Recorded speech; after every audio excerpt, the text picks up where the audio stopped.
You won't believe what this single mother did to her twin girls because no man wants to marry her. Nora was the kind of girl people couldn't help but notice. Her radiant smile and kind nature made her the pride of her village. At just 19 years old, many suitors were lining up to ask for her hand in marriage. But life wasn't as easy as it seemed. Her family had struggled financially since her father passed away. After finishing secondary school, there wasn't enough money to send Nora to the university. Her mother, determined to give her a skill, enrolled her in a sewing school. Nora was excited to learn and dreamt of becoming a top tailor one day. One sunny morning, as Nora got ready to head to her sewing class, she felt a strange dizziness. She grabbed the edge of a chair to steady herself. Suddenly, a wave of nausea hit her, and she rushed outside to vomit. Her mother, watching from the corner of the room, looked concerned. Without wasting time, her mother led her to the nearby pharmacy. The small room smelled of medicine and herbs, and the pharmacist, an older man with kind eyes, asked her a few questions. After a quick test, his words hit them like thunder. "She's 3 months pregnant." Nora froze, her heart pounding. Her mother gasped, covering her mouth in disbelief. Without a word, her mother turned and stormed out of the pharmacy, leaving Nora behind. Tears filled Nora's eyes as she followed her mother back home. When Nora reached their small compound, she saw her belongings packed and placed outside the door. Her heart sank.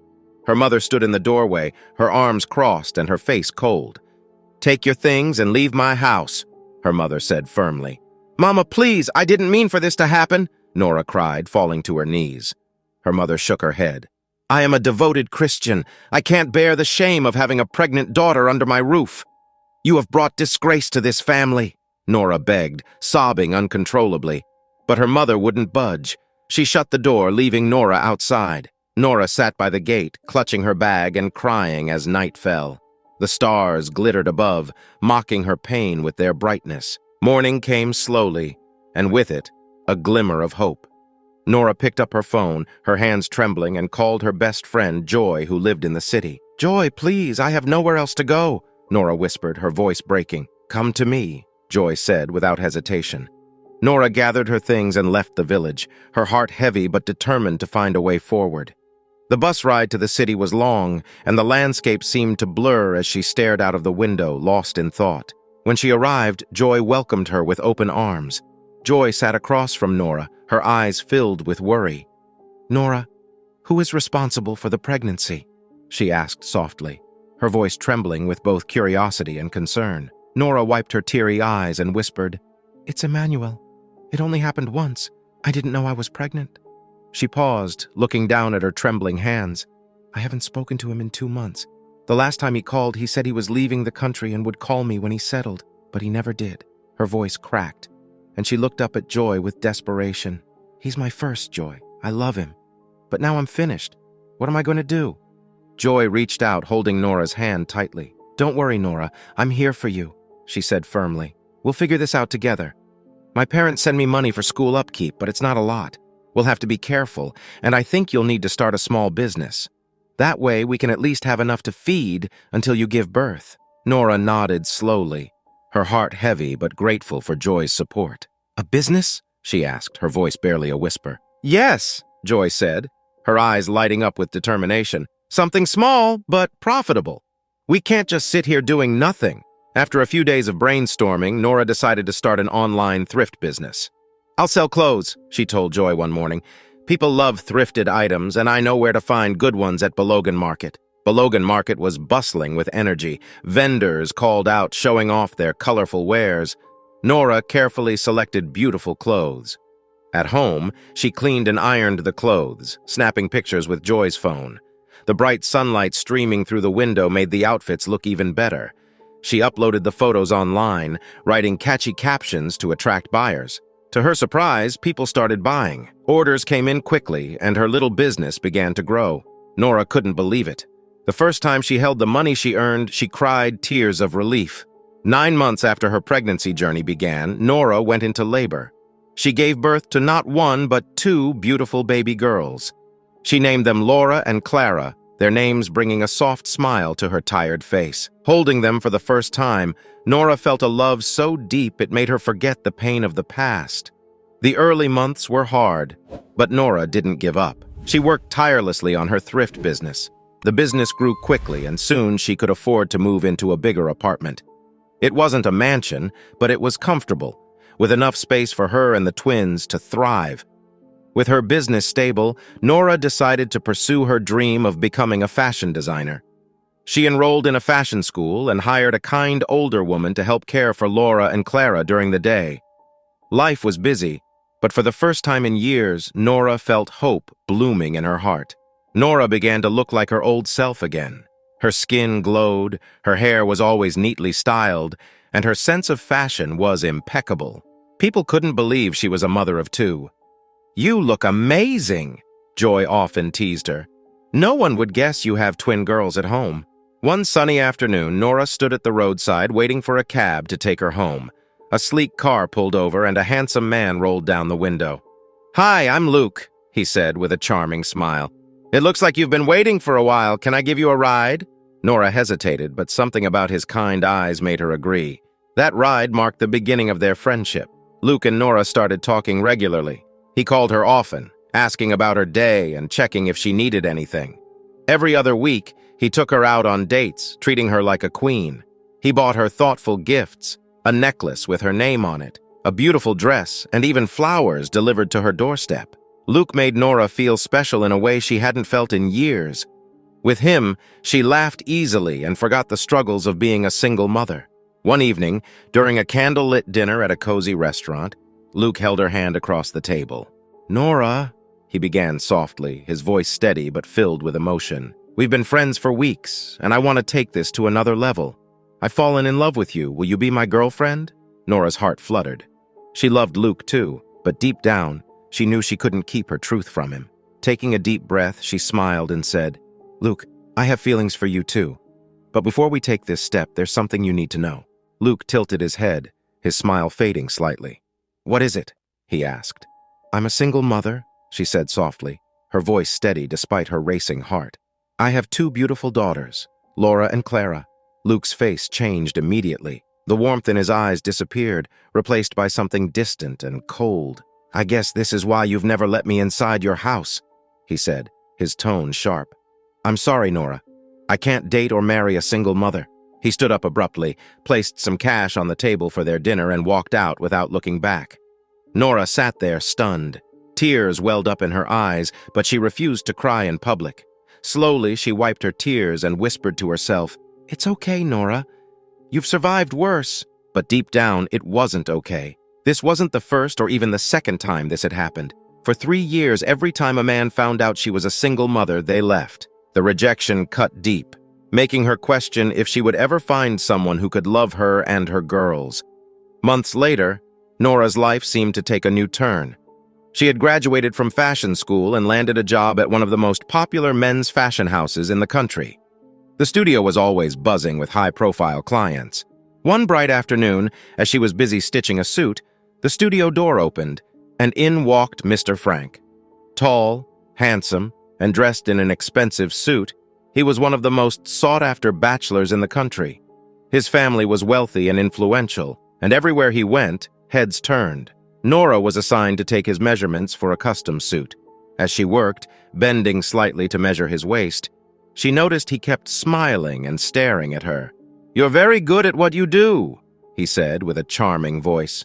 "Thank you, sir," Nora replied, trying to stay professional but feeling her cheeks flush. Before leaving, Mr. Frank handed Nora his business card. "Call me sometime," he said with a wink. Their friendship grew quickly. Weeks later, Frank confessed his feelings. "Nora, I've met many women, but none like you. Will you be my girlfriend?" Nora hesitated, the thought of Laura and Clara tugging at her mind. But Frank's kind eyes and gentle words melted her doubts. "Yes," she finally said, smiling shyly. Frank treated Nora like royalty. He showered her with gifts, took her shopping in high-end stores, and even flew her abroad for holidays. They quickly became the perfect couple, admired by everyone. Nora found herself happier than she'd been in years. But beneath her happiness was a secret she couldn't share: her twin daughters. As her relationship with Frank deepened, Nora started to feel ashamed of her past. She began distancing herself from Laura and Clara. "Mummy, let's play," Laura would say, tugging at her dress. "Not now," Nora snapped, pushing her away. The girls noticed the change. Their once loving mother was now cold and distant. Nora even avoided spending time with them. One evening, Nora was on the phone with Frank, laughing at one of his jokes, when Laura and Clara burst into her room, giggling. "Mommy, Mommy, we're hungry! Can we have noodles?" Frank's voice cut through the line. "Babe, who's that? Did I just hear someone call you Mummy?" Panic set in. Nora quickly hung up the call, her heart pounding. She turned to the girls, her face filled with anger. "What did I tell you about coming into my room?" she shouted. "But we're hungry, Mummy," Clara said softly, her eyes filling with tears. Nora slapped Clara and yelled, "Kneel down! Hold your ears!" The girls knelt, trembling as tears streamed down their faces. "From today, my room is out of bounds. Don't you ever step in here again, do you hear me?" Nora screamed. "Now get out, you unfortunate kids!" The girls ran out of the room, sobbing. Nora picked up her phone, her hands shaking, and called Frank back.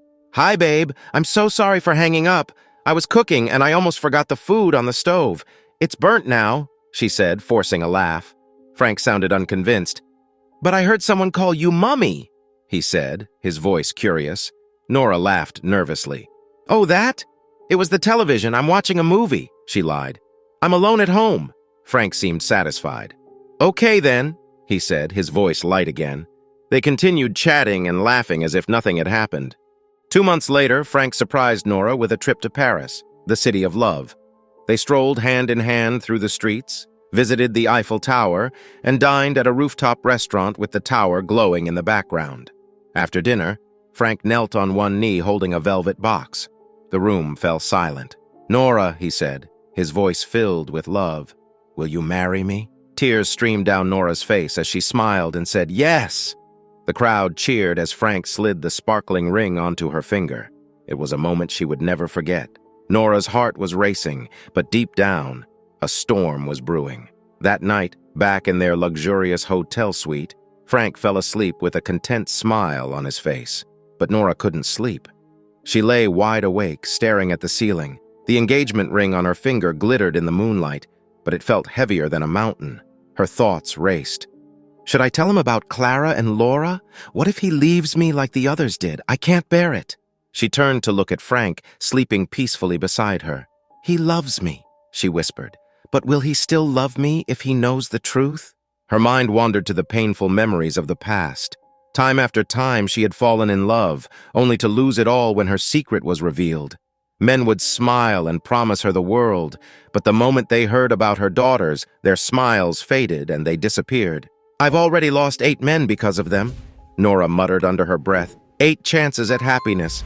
Gone. She closed her eyes tightly, trying to block out the thoughts. But another voice whispered in her mind, one she tried to ignore. "Clara and Laura have only brought you tears. They're the reason you've suffered so much. Without them, your life would be perfect." Nora shook her head, trying to fight the voice, but it was persistent. "They've ruined everything for you. Do something before they ruin this too." When Nora and Frank returned from Paris, their relationship seemed stronger than ever. Frank showered Nora with gifts, including a brand new car. One quiet evening, Nora called Mrs. Agnes, the girls' nanny, into her room. Mrs. Agnes was a kind woman who had cared for Clara and Laura since they were born. She loved them like her own grandchildren. "Mrs. Agnes," Nora began, forcing a smile, "you've been such a blessing to my family. Thank you for all you've done for the girls." Mrs. Agnes smiled warmly. "They're such sweet children, madam. It's been a joy watching them grow." Nora hesitated for a moment before continuing. "But we'll be relocating soon, and I won't need your services anymore. I want to help you start a business. Here's some money," she said, handing the nanny an envelope stuffed with cash. Mrs. Agnes's hands trembled as she took the envelope. "Oh, madam," she said, her voice breaking, "thank you for your kindness. I will miss the girls so much. They're like my own. My life will never be the same without them." Nora looked away, avoiding Mrs. Agnes's tearful eyes. "Life goes on," she said coldly. The next morning, Mrs. Agnes packed her belongings and left the house, her heart heavy with sorrow. Clara and Laura cried and clung to her, begging her not to go, but she had no choice. With Mrs. Agnes gone, Nora's behavior toward the girls became even harsher. She stopped taking them to school, locking them in the house all day. Clara and Laura, just 4 years old, were left alone to fend for themselves. "Stay inside," Nora said one morning as she locked the door. "Don't touch anything. I'll be back later." "Mommy, please don't leave us," Laura begged, tears streaming down her face. "I said stay inside," Nora snapped, slamming the door behind her. The girls cried and cried, but no one came to comfort them. They held each other tightly, their small bodies trembling with fear and hunger. As the hours passed, they grew tired and eventually fell asleep on the cold floor. Nora returned late that night, her face expressionless. She walked past her sleeping daughters without a glance. Her heart hardened. One chilly evening, Nora prepared dinner for Clara and Laura. She stirred the pot slowly, her heart pounding as dark thoughts clouded her mind. She had slipped a poison into the food, one that would make the girls fall asleep instantly. "Eat up," she said with a forced smile, setting their plates on the table. "Thank you, Mommy," Clara and Laura chirped innocently, their little faces lighting up with joy. Nora sat across from them, watching as they ate, every bite making her chest tighten. Moments later, the girls' energy drained, and they slumped onto the table, unconscious. Nora's hands shook, but she steeled herself. "This is the only way," she whispered to herself, though guilt clawed at her. At midnight, Nora wrapped the girls in blankets and carried them to her car. The streets were dark and silent as she drove far away, her mind racing with each passing mile. She arrived at a desolate area, surrounded by thick trees and nothing but the sound of crickets. She stepped out of the car, grabbed a shovel from the trunk, and began digging. The moonlight cast eerie shadows as she worked, her hands trembling with every scoop of dirt. When the shallow grave was ready, she laid the girls inside. They looked so peaceful, as though they were merely sleeping. "I'm sorry," Nora whispered, tears streaming down her face. "But I have to do this. I have to live my life." With a heavy heart, she buried them alive, ignoring the faint movements of their small bodies as she covered them with soil. As she drove back home, the reality of her actions sank in. She poured herself glass after glass of wine, trying to drown her guilt. 2 months later, Nora married Frank in a lavish ceremony. It was a fairy tale wedding, with beautiful decorations, a designer gown, and hundreds of guests. Social media buzzed with pictures of the happy couple, and everyone admired Nora's seemingly perfect life.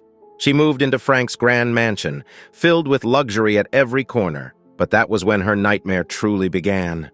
On her first night in Frank's house, Nora lay beside her husband, ready to embrace her new life. As she closed her eyes, a cold chill swept over her.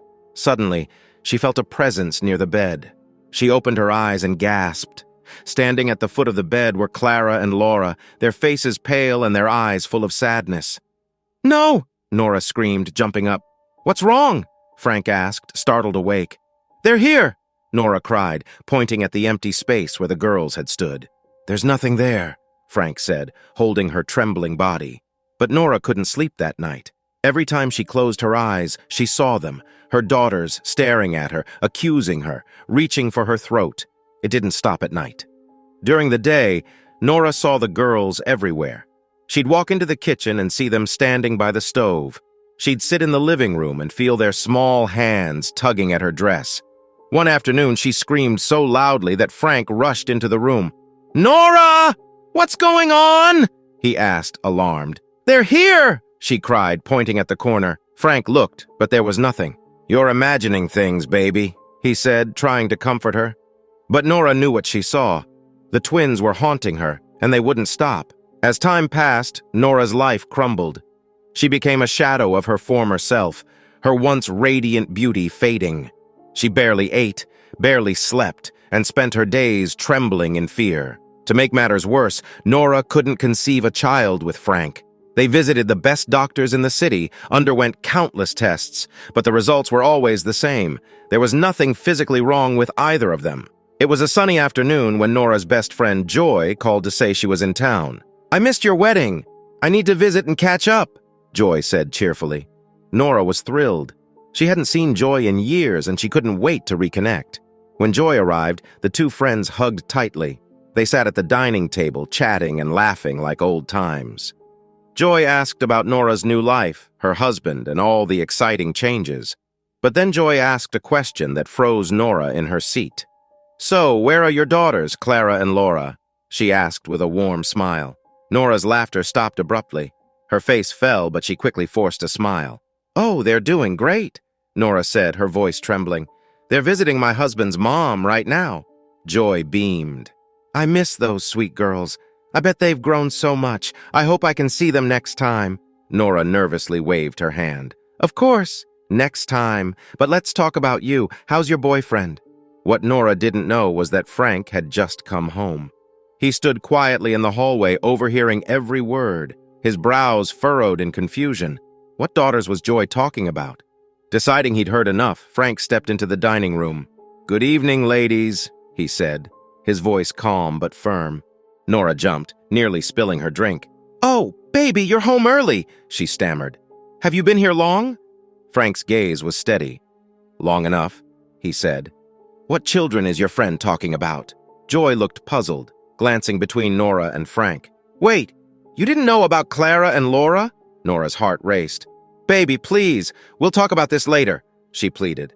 "No, we're talking about this now," Frank insisted, crossing his arms. "Start explaining. I want the truth." Nora's hands shook as tears streamed down her face. She knelt before Frank, sobbing uncontrollably. "I'm so sorry, baby," she said. "I had twin girls when I was 19.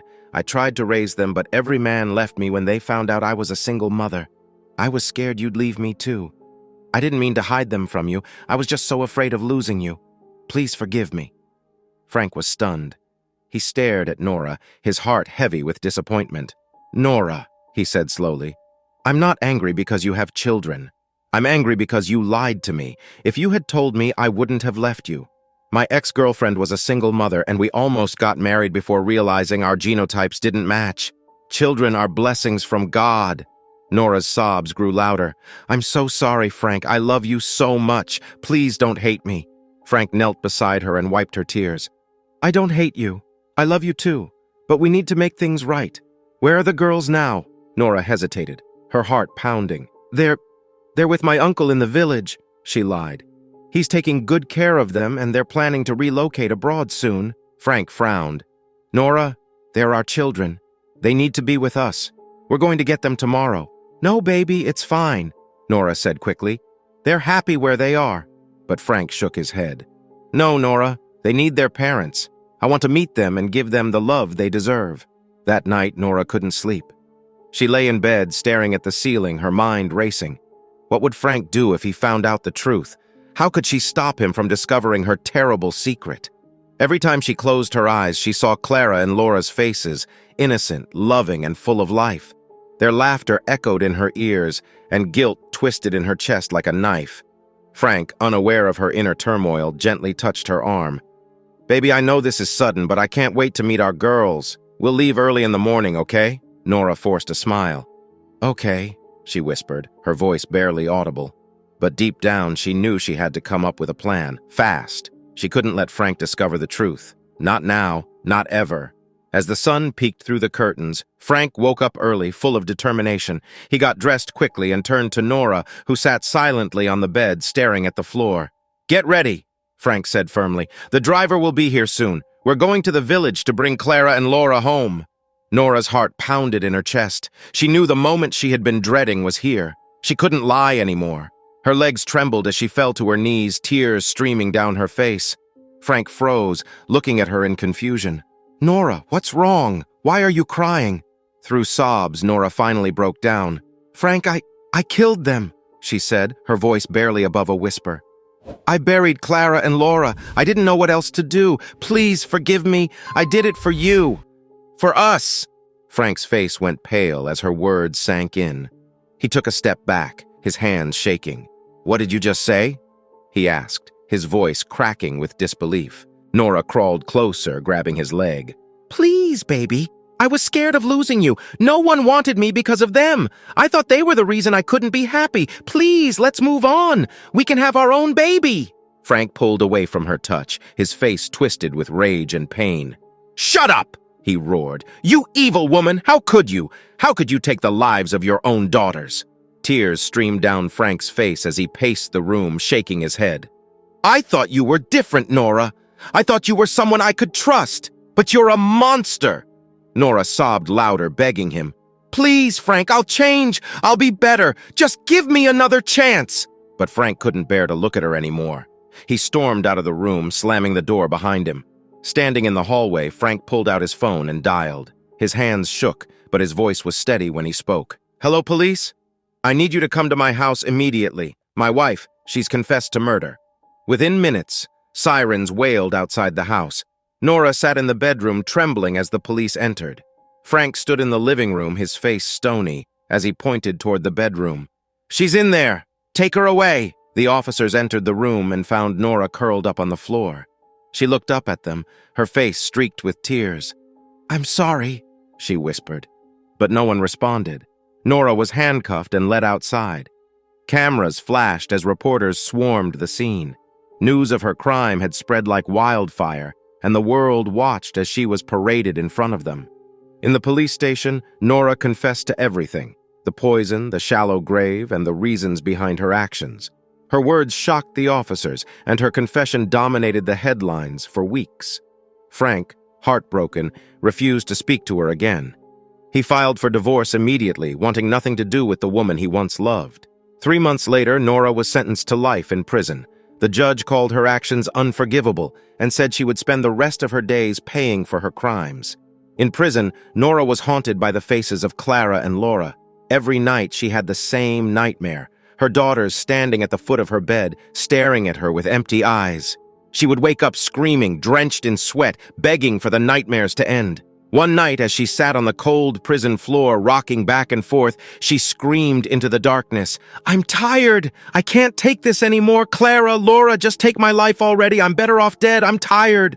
Her cries echoed through the prison, chilling the other inmates and guards. But no one came to comfort her. For Nora, life became an endless cycle of regret and pain. The memories of her daughter's laughter, their tiny hands reaching for her, and the love she once felt for them were now her prison, more than the walls around her dot. And so, Nora lived each day in torment, haunted by the shadows of her past, with no escape from the terrible choices she had made.